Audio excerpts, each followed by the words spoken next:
session of the day. So now we're going to have a panel debate discussion that actually picks up of some of the subjects that were debated or shouted at each other at the pub debate on Thursday, where we're going to discuss post-street art or the borders of street art. So this panel here will be led by Evan Pricco, who is the founder and editor-in-chief of Juxtapoz magazine. So without further ado, I'll just give the word to you, Evan. Thank you. Should I use this? Did any of you go to the pub debate the other night? It was a little bit of a debacle. We attempted to discuss this term post-street art that Martin has so keenly come up with that I actually quite like. It just so happens with beer and swearing and emotions, it sort of the idea took a drift a little bit. So what we're going to try to do today is kind of, and I do think it's very clever that Martin had the three of us who kind of stand outside of the street art conversation. The magazine I run, Juxtapoz, presents many different kinds of art, street art being one of them. Jeff and Henrik, both artists who really do fit the inspired by or perhaps influenced by contemporary street art that they've brought into their own studio work. And you will see Henrik completed his second and third murals of his career here in Stavanger. But I think what's really appropriate is that NUART has always been a festival that has not only applied the influences of street art, but also looked at the future of street art and where it is heading, where the next generation of artists are going to be influenced by, whether it is having the influences such as Jamie Reed or John Faulkner here in years past, but also having artists like Jeff and Henrik and Sandra Chevier, who are mostly studio artists, also presented in the same context. So what we're going to do first is have these artists kind of talk about their work. I don't know so much if we're going to debate post-street art, but we are going to talk about this interesting new movement of artists who are on the periphery, who are now being included in these festivals, included in these discussions, included in these histories. So first, I want to introduce Jeff Gillette from Los Angeles, California, who is going to talk about his work and how it relates to this concept of post-street art. Hi, thanks for being here. Do you want me to do it, or you want to try? I'll do it. Yeah, it'll be easier. How do you click it? Just press the arrow. Yeah. Okay. If you want a beer to yell, we have that. Okay. So my big thing with street art was early on, 1991, I believe. I did my first foray into street art into Detroit, Michigan, which had no graffiti. There's none there at that point. I was in art school, and some friends of mine, we were talking about it, and they dared me to do it. And what I did is I had a stencil of a square that I spray painted white, and then with a brush, I did Franz Klein-like calligraphy strokes on each of these piers on the 94 freeway, middle of the night on my bike. And besides being terrified and afraid that I was going to get arrested, accosted, or in Detroit, killed, the idea of how I document my work came up. So it's been my feeling that a lot of street art is documented as photography, because some of it doesn't stay around. This happened to stay up for years because no one knew what the hell it was, and it was like, okay, it's some street sign gone bad or something like that. But if it's really good, it seems like people want to collect it or somehow enjoy it besides having to be there to see it. So to me, it's like, does street art come down to photography? And what kind of brought that to mind was in Huntington Beach, where I live, they had a street art thing that people could paint on these tidal walls. And what I found was they had about 12 walls. The left two were always used for aerosol art, and the right two were used for paintbrush. I was on the paintbrush side. But what I noticed with the aerosol art is people would put up stuff, and instead of using the 8 that were in between, they would just tag right on top of what was just there. It was almost like a pissing contest, almost literally. So I'm wondering about the documentation and how things are preserved. So as I'm looking at what I do as an artist, I'm a painter, I'm not a tagger. So my feeling was, how do I document this besides a crappy photograph that I'm taking while I'm driving 55 on the freeway? One hand on the steering wheel, one on a little. So what I thought I'd do is document my work as paintings. So I'm a landscape painter, so I just kind of look at what I have there, improve the quality of the photograph, and I don't know, make a decent painting as a record of my actions. Now, I didn't do too much of this. I think I dropped out of college. I was in the Peace Corps for a couple years. I came back, dropped out of college, and one of the semesters I went down to Guatemala, and they had this big wall there, and I didn't have much to do there. So I got a hold of some paint and did this wall, and I had some kids helping me. And I remember when I was doing it, I had some dude come up to me and start swearing at me in Spanish that I was a colonialist or something like that. And I tried to explain, I go, hey, this is the colors of your flag, and I'm just kind of doing an abstract with the kids helping. And he listened to me, and then he invited me to dinner that night, so it was kind of cool. So these are like acrylic paintings. And when I moved to California, I'd go to the desert a lot. This is on the way to Vegas. From LA to Vegas, it's like 5 hours of desert, nothing. And then you come across, who the hell knows what this is? It's a big dry lake, and I've driven by it a lot. So I made this life-size Donald Duck, crawled under the barbed wire fence through the cactus, put it up, ran back, take a picture of it. And again, to document it, it's either a shitty photograph or a decent painting. So I made the painting of it. I could kind of clean it up, put the road in there, and give it a little bit more atmosphere, a little bit more of my touch of making things interesting looking. And I have no clue what Zizix means. So a little further, this is over the Nevada border. I'm driving around on the old road, Highway 66. That's a kind of paralleling the Freeway 15. And I saw this empty thing. I went up and measured it. It happened to be the size of a panel, like a piece of, what do they call that stuff? I don't know, particle board or whatever. So I wanted to do some kind of thing with that referred to the desert. So it's like a Twilight Zone thing. You're looking at an image of an image of an image, like when you put two mirrors facing each other. So I did this big painting in the garage, and then it was like a full moon night. I went out there and put it up. I couldn't find the actual photograph, but this is a painting of that. And I think it's hard to tell because I usually put it up and then I go home, so I don't know how long they stand. So again, my documentation of this is either a photograph, and I'm not really a photographer, I'm more of a painter, so it becomes the painting itself. I like to go out the desert a lot, so whatever I could, especially on a full moon, just go out. My wife doesn't like the heat, so I usually go by myself, spend the night out there. And in the morning, I took the SpongeBob and stuck it out in Michael Heiser's double negative.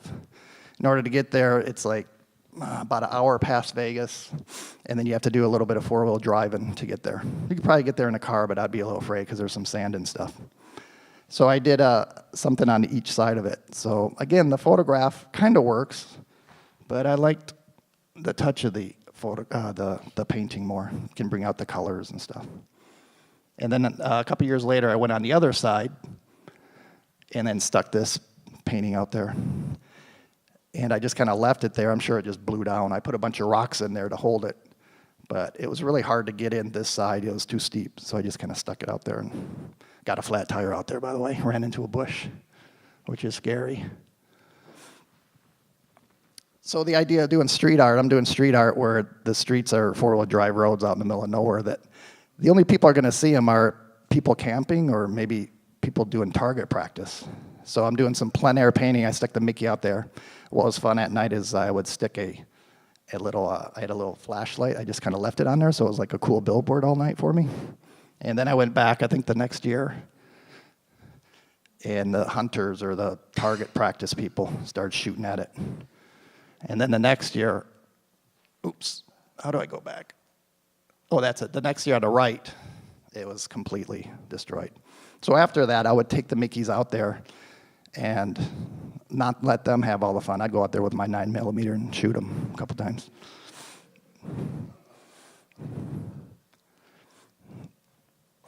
Off the freeway, I kind of like doing these things with, I guess, like, what do you call a sculpture made out of stone? So again, it's a photograph, it's a sculpture too that, I don't know, the wind might destroy it, but it becomes, for me, a painting. And in Vegas, they have all these guys, they have these little cards for all these call girls, and they click them, and as you walk by, I think they get paid by how many they can give away. So the streets are littered with them, and then they have all these little boxes behind there of call girl numbers and stuff. So what I did is I made a bunch of flyers for a show I had in Vegas, and Vegas is not really a center of art for anything, but anyway, it's all Disney characters in sexual kind of whatever. So it kind of fit in some way, and I just kind of stuck it in there. And this was kind of my early work where I was doing these small collages. I would go to thrift stores and garage sales, I would never spend over $2 for a frame, collage, Playboy books, Bibles, Disney books, and come up with some fun juxtapositions. When I showed these to my college when I was going for my Master of Fine Arts, they threatened to throw me out of school.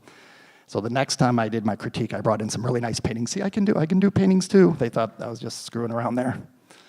But this is a little closer up to see some of the stuff I do. Enough to piss off people.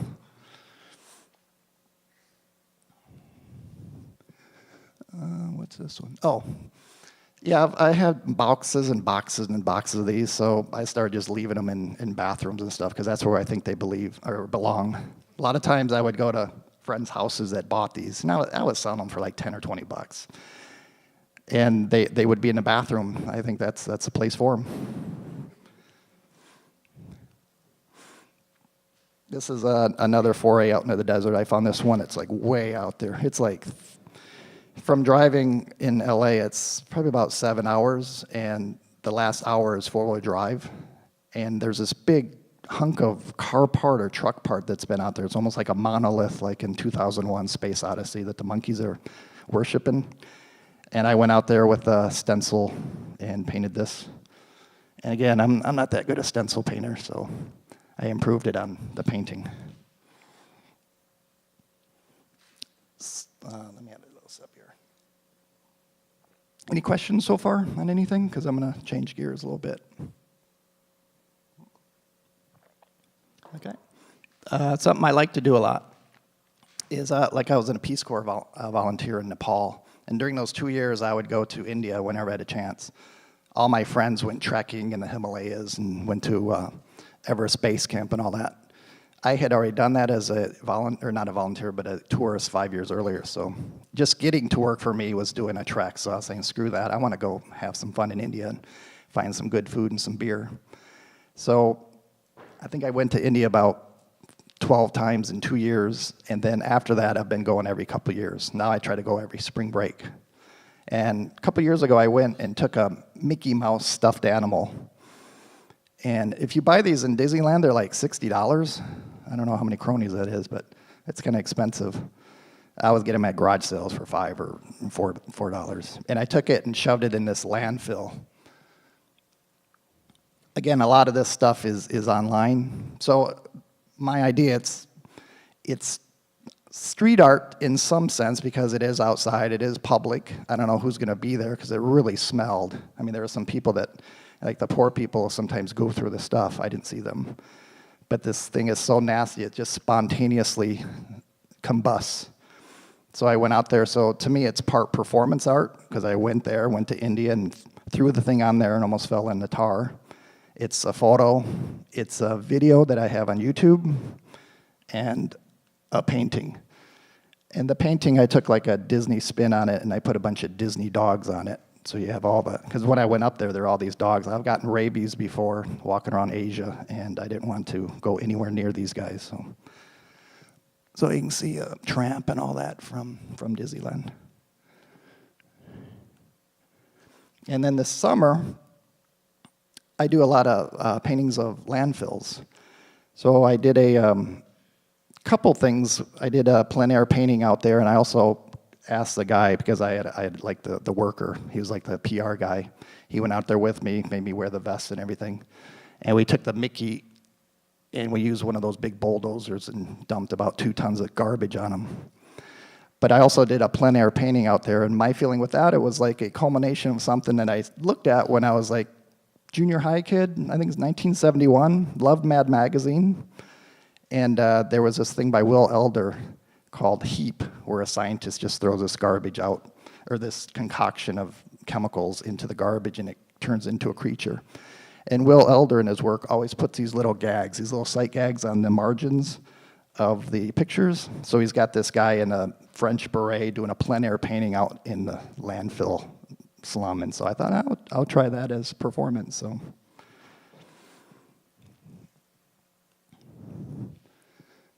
And currently, this all works into what I'm doing now. I do a lot of landfill work. I'll work with slums and some post-apocalyptic things like happy stuff. And my latest foray is I'm going out to the slums of India, and I'm meeting either some really good guides or some artists out there that will go out there with me. And I like taking Mickey Mouses, and I kind of set them out there and photograph them and then give them to a kid. And what's sad about that is you give it to a kid, and whoever's bigger grabs it from them, and then whoever's bigger than that grabs it from him. And so I was thinking it would be a cool art thing in the future, is just unload 1,000 of the Mickey Mouses. It'd be great for photography, but also be fun for the kids and some weird performance art. But all this little shacks that I see, and either I go to Mumbai or Delhi, and I work from photographs I take and throw the Mickey in there as more of a character. And getting real close to the end here.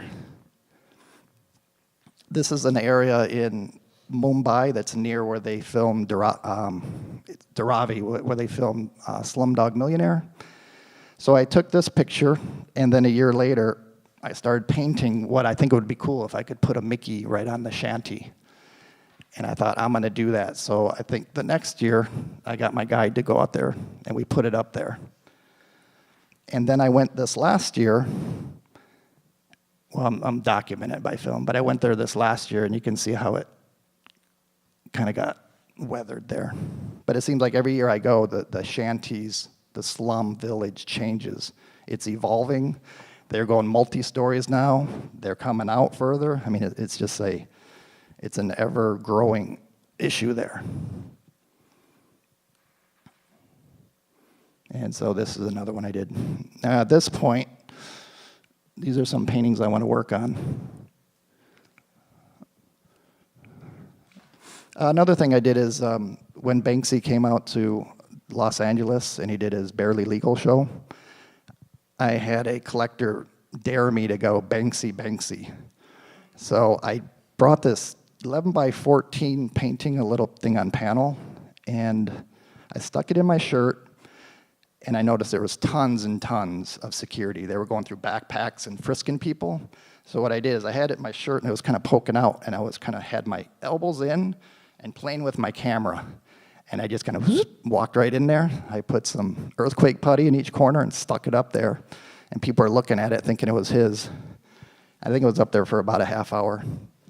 And the image was kind of like what he does, where I take Luncheon in the Grass by Monet, and I changed it into Taliban fighters, and instead of the nude woman, she's got a burqa on. And their big luncheon is McDonald's. And then for Dismaland, I'm ashamed to say I had to Banksy again. And I made up this character as I was working on the work for Dismaland to include into the gallery there, is I would send pictures in process, and I was actually being critiqued by him, which I thought was fucking cool. But at one point, he goes, I'm putting an unofficial ban on Mickey. And I go, what? I mean, I use Mickey in everything, so I had to obliterate him out from all my paintings, and instead what I did is I hid him. So you'll see small little details of Mickey in the trash. But then I kind of came up with this character who's kind of half Mickey and half Banksy. I didn't use him in that painting, but I kind of just used it. I made stickers, and I put them all in the porta potties on the opening night. And I know that the artist Nick Walker grabbed one. He thought it was Banksy's. I'm sure he was disappointed when he found it was only me. But. So I'm working with that. And my latest thing is with my guide. His name's Hashim Abdul. Met him a couple years ago in Mumbai. And I showed him how to spray paint street art for me. So I think I gave him 10,000 rupees, which is about 3 months' wages. And that's what he's working on for me. So I'll go back and see. All right. Any questions at all? I do have one quick question. I know we're going to talk even more after, but okay, so you missed Carlo's presentation, but he was talking about the art of negation. He was talking even about the Fluxus movement and how a lot of stuff about like everyday objects turned into art. But you're taking the most pop culture, I mean, the most referred to corporation in the world, Disney, and you're placing it into places that even if they have no experience of being part of American culture, let's say, that they can recognize. And I'm just really curious about this idea of like how you got to Disney, and as like the kind of, I mean, as the focus of your work and as a symbol of like what you use when you're actually doing work in the street or doing work in the middle of the desert where very few people are going to see it. Got it. I'd say 2 parts with Disney with me. Is one, the juxtaposition of Disney, the happiest place on earth, put in context of some of the, I'm not going to say the saddest places on earth, but heaviest, kind of harshest conditions. I mean, it's filthy there. A lot of these slums I go to, there's open sewers, there's rats, there's human shit everywhere, and on top of that, there's probably these really nasty things like industrial pollution that these people are breathing in and getting into their water and food and stuff. It's just nasty. So I call it the heaviest place on earth. So you got the happiest versus the heaviest. And then the other part of that is my experience with Disney was pretty minimal. I didn't really deal with them.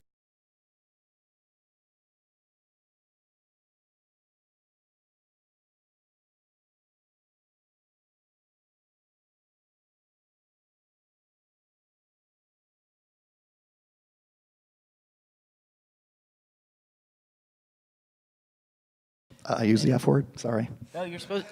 It was thrown around the other night at the debate. Oh my God. So the next artist that we are going to have is. I got to set up his presentation for him. Like I mentioned earlier, this is actually Henrik's first mural that he's ever done, but he's now completed 2 and 3 here, and I just wanted him to go through some of his work that he's been working on. You can probably... You want me to run it for you? Yeah, sure. Yeah, it doesn't matter. My name is Henrik Uldalen. I'm from Norway, close to Oslo, and I'm an oil painter. And this is just, as you said, my first couple of murals. So I'm definitely part of that post street art movement, I guess. But are you allowed to talk about the fact that you'd worked in the streets before? Yeah, I'm different. I mean, so it's not like this is your first time. No. I actually have about 10 years of graffiti under my belt. I'm not having any pictures of that for legal reasons, but yeah, did quite a lot of graffiti and train painting and bombing back in the days. Until I kind of discovered oil paints, where I managed to, get out my creative vision, and found it a little bit too much stressful and boring with graffiti, so I just quit. So it's kind of funny that I'm now going back to street art, which back then I actually hated, because most people doing graffiti don't enjoy street art, because... That was actually going to be my first question for you. Okay. Was this idea that you, as a graffiti artist, and I grew up around graffiti artists, and the idea of being called a street artist is like the most insulting thing to them. Yeah. So, for us, we would some people would even, paint over street art, because we consider them, poor technique. You can just go back home, sit with your stencils, do all the preparation, and then go out, and in 2 seconds you'll have a result, and it'll look great. But we didn't like the fact that you didn't have any... the lack of spontaneity. Yeah, Maybe you guys were, yeah. So I probably have a couple of friends who's judging me a little bit now that I'm out painting with pens, brushes on walls. But I don't really consider it street art. It just happens to be on the street. I'm just painting a big painting with the same technique, same materials, same brushes, just at a bigger scale. So it's definitely interesting. I do have a lot of friends as well, classical trained, transferring into street art from painting, and it turns out amazing.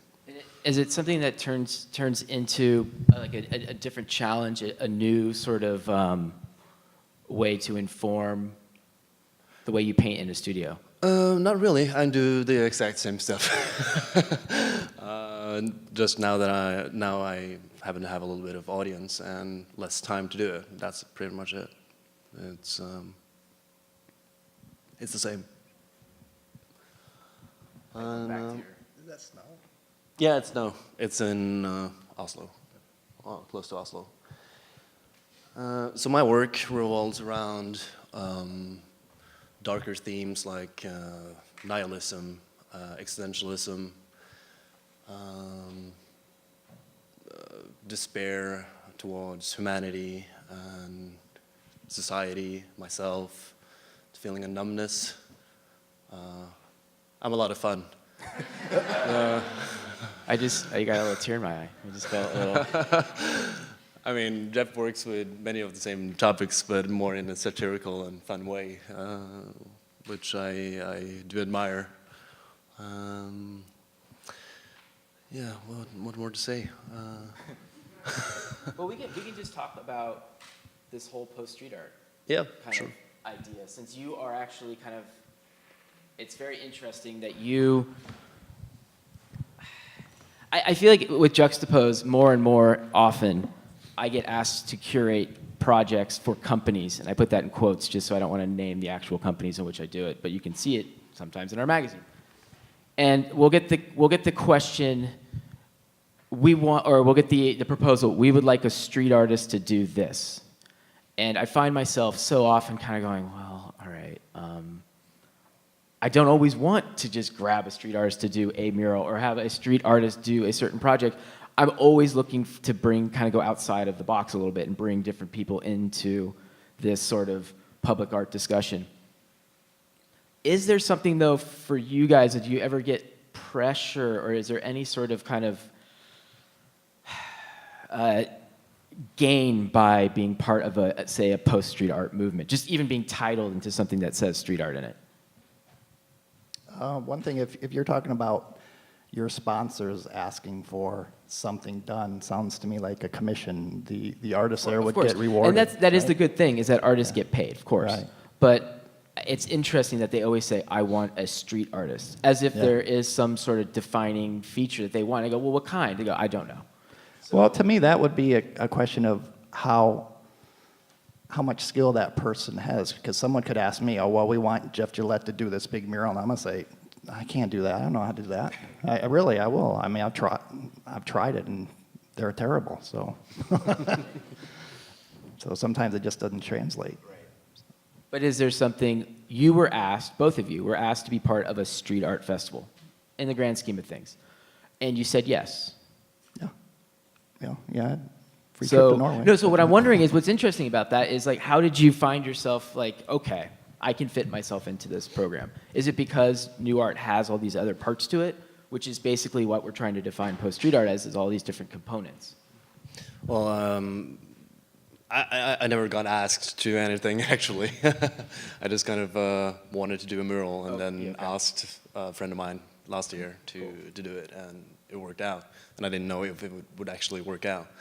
But I do have some gallery connections in the US, especially LA, where they do tend to have a lot of street art and pop surrealist artists who also do street art in the Rooster. So they definitely did tell me, like, Henrik, you should do something like that.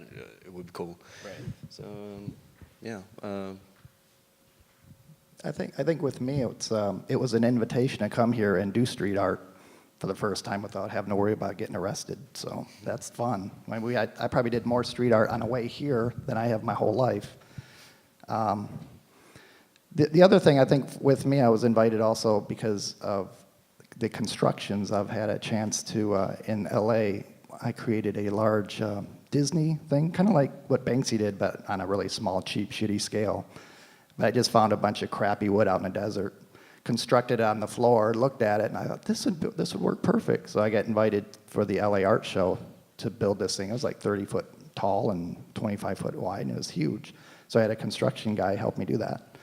And then this time, I figured that's what he wanted me to do, so I came out here, and I brought some burlap that I let my cats rip up for the whole summer, and my wife, tremendous help, and she's a sculptor, so she's very helpful. And we put it up in a couple days, and it was fun.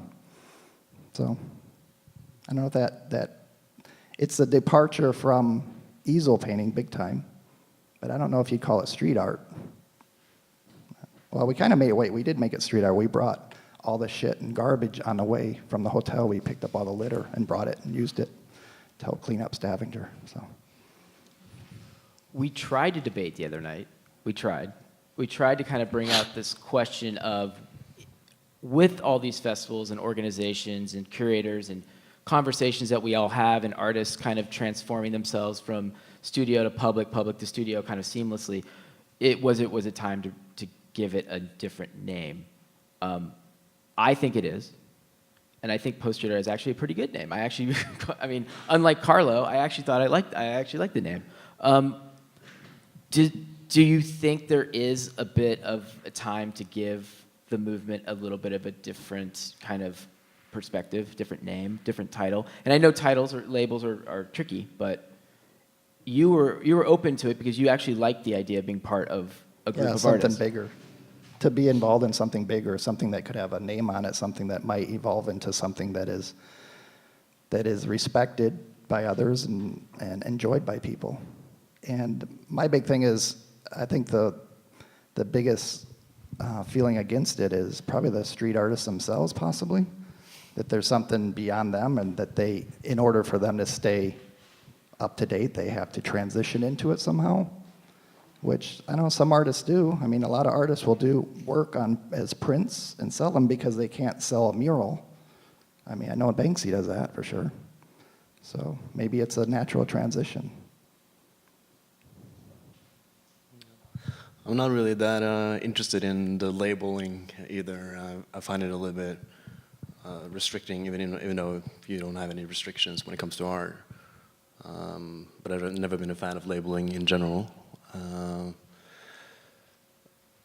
And also, I feel it's not really the artist's job to put a name on it. We're not.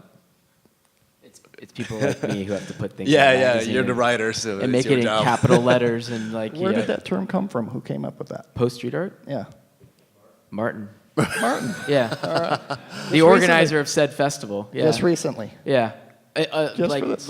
Just for this, yeah. I mean, wouldn't it be cool if it caught on and becomes a genre of art? That's what we're trying to.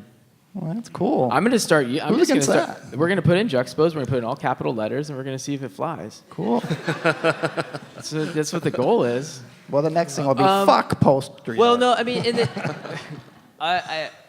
the reason why it's because I do feel like the early intentions of street art and the spontaneity of it, even though it was a studio practice brought out to the street, I still feel like these organized festivals, as much as I love them, and these discussions that we have, like we've sort of changed, and not to mention how social media and the internet has changed all of this, we've sort of changed the way that the art is presented, that no longer is it actually as essential to see it on the street, it's just as essential to see it anywhere, and it's just as essential for marketing people to use it. I mean, it's just become this kind of almost erroneous use of the word when it's used by people who ask me to do we need to curate a street art project.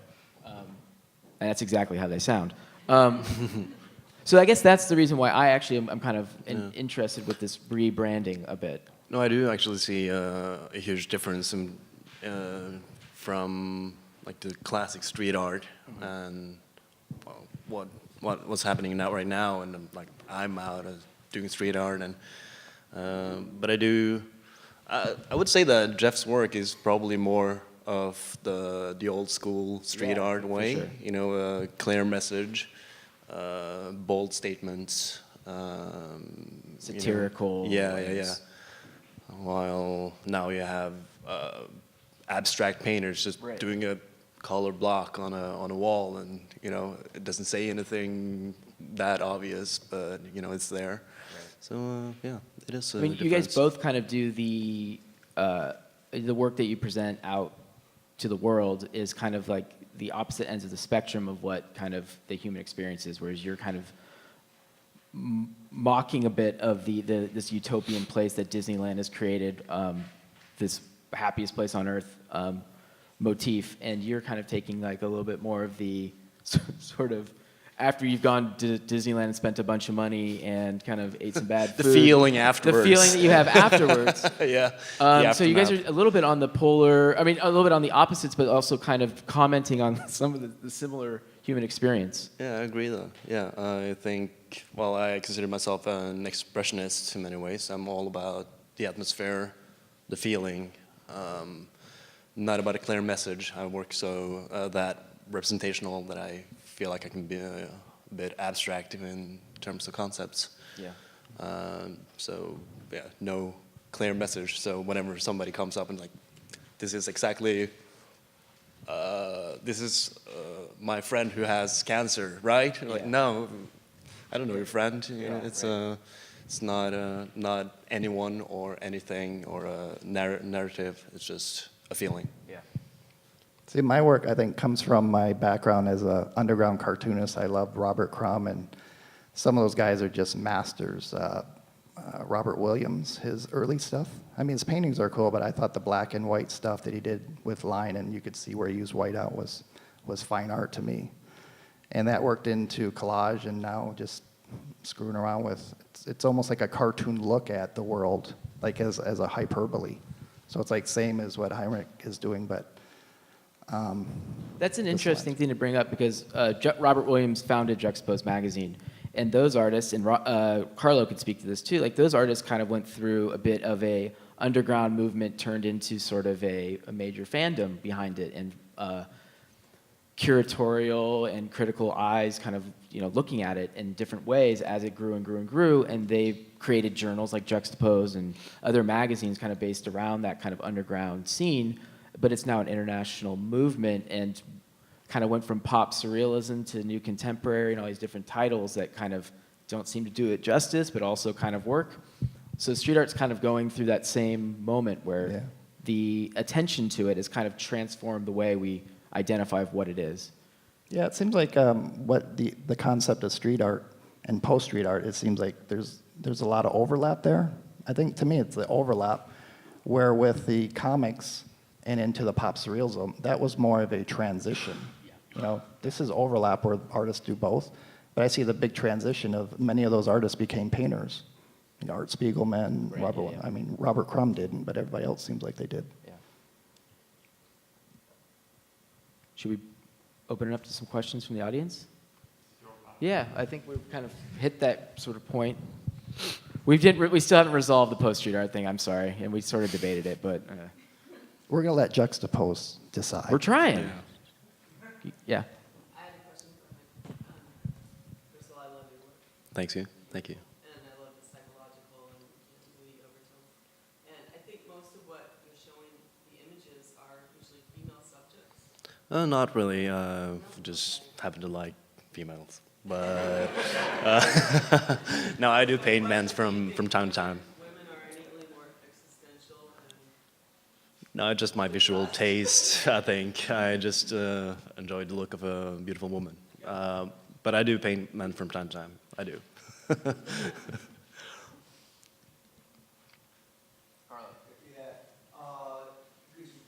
talking about street art and studio practice at the same time, and you're trying to put them together.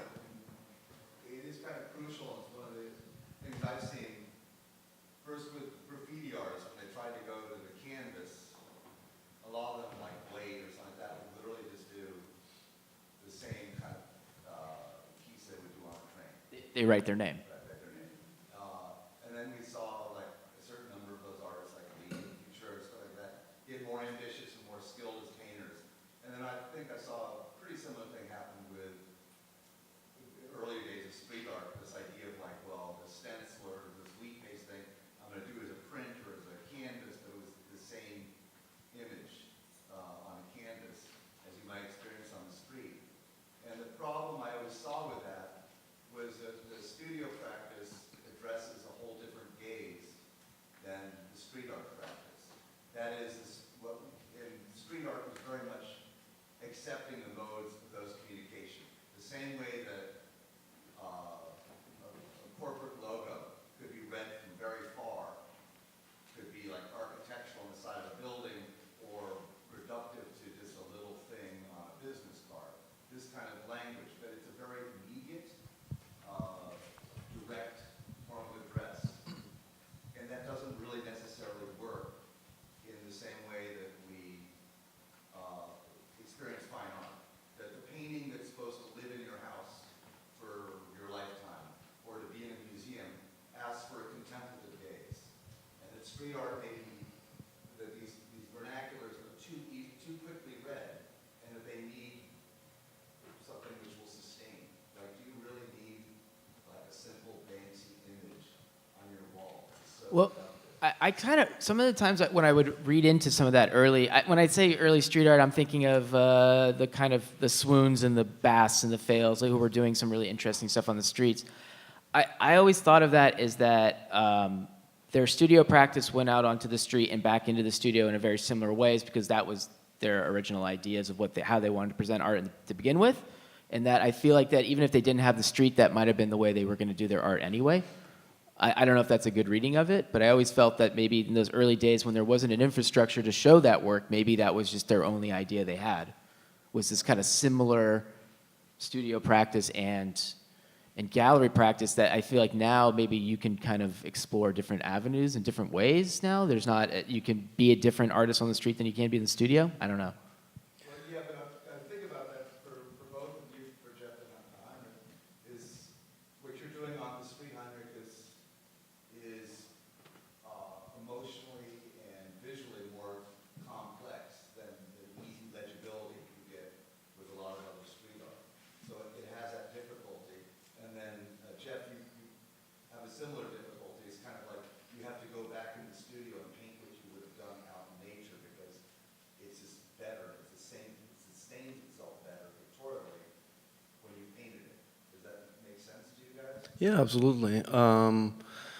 I do think it's a problem going from studio work to the streets or the other way around.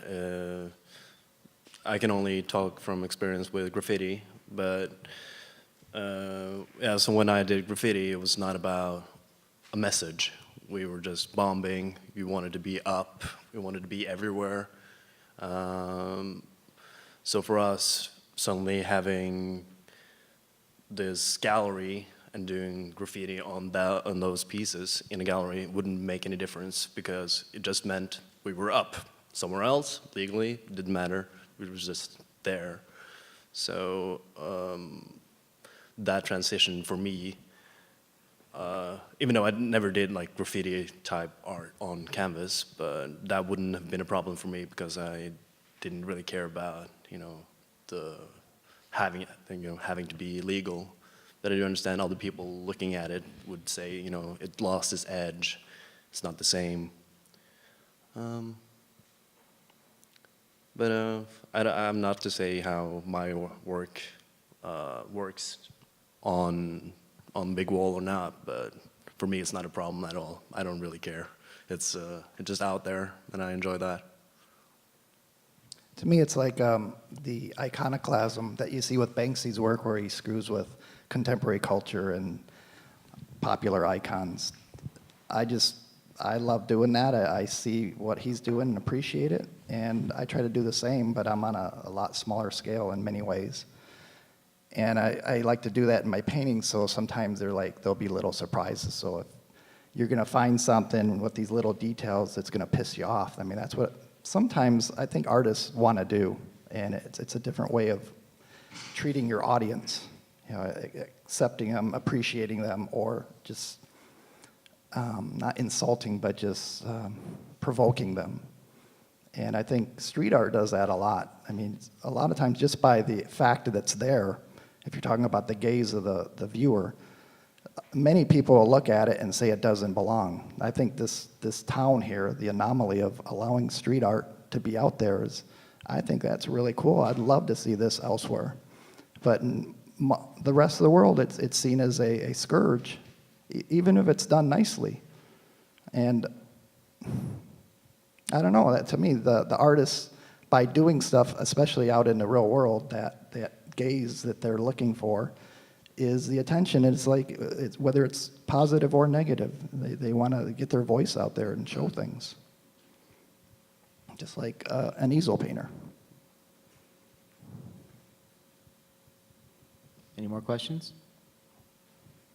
Do you think is that like maybe the need of the new term is because the street art is dead? You know, it's not like it was with Swoon in 1998 and not like Stephen Powers.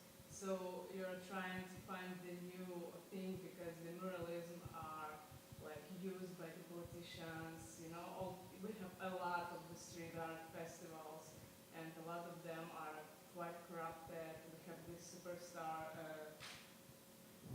writers, and that's why you're looking. There's a need for some more term, for some more new movement. I don't think it's dead. I just think it's expanded to include a lot more things, and there's different avenues to do it. I mean, there's still amazing illegal work, and I happen to like vandalism more than I like most things in the art world. I do. But I think that it just kind of has grown into something that is, it includes so much, because the muralism is different than street art, right? But it's still kind of in the same realm because it's not the traditional muralists of years past in certain subject matter. It's all changed. The fact that like everybody here has an Instagram account, and like that is another place for you to show your work that kind of travels in a different way. I'm pretty hell-bent on that idea, that that's completely changed the game, which made street art pretty much the wrong term whenever social media started. I can't even remember, 2004, 2005. So I don't think it's dead. I just think it's just completely different. The delivery of it's different. So that's why I'm all for a new term. Maybe it's part of it becoming more accepted. Like I'm talking about provoking and people not being able to paint on walls, and people are saying that some of it's really beautiful. Let's decorate the city a little bit with some of these public spaces. And I live in LA, and they got these walls on the freeways. I mean, for miles and miles, just gray death. And sometimes you're just sitting there staring at the wall or the dashboard. I say just build scaffolding all across them, pay kids to go out there, give them paint, and let them go nuts. I mean, it'd be the best youth program in the world. And so that would be street art, but it would be like a legal street art and curation and organization, which sanctioned, which so then kind of sort of gets back to that whole idea of like, it's just kind of evolved and changed, which things do. As movements gain more ground and more language added to them, they just kind of get new names. I think with the advent of Banksy, when he does his street art, as it becomes a precious item that they want to protect, or it becomes almost like a monument in Bristol, that it's like, well, the rest of street art is that we got to take that down, but we're going to leave this picture of the person hanging from the window up as an icon, as a wonderful picture. I think that transition of acceptance is hopefully widening, and I think that's also part of the post-street art concept. That's a good idea, because I remember walking out of seeing Exit through their gift shop at like a special screening in San Francisco, and I remember having this thing in my head go, oh, he just drew a line in the sand. He just kind of said, this was street art before, and now this is the reality of it now has become a little bit brainwashy. And I remember walking out being like, well, he just, that fucking guy just did it. He made a historical just moment where it's like, no, that's before and this is after. This is what we get sometimes. We get a brainwash that kind of throws off the movement a little bit. He ups the ante with Dismaland. Yeah, and he was able to help transform it into all these different... Yeah, that's not street art. He's a street artist, or that's how he started. but he is evolving into something bigger, and he's bringing other people along with him. Any more? Silence. All right, I think that we're good. Thank you.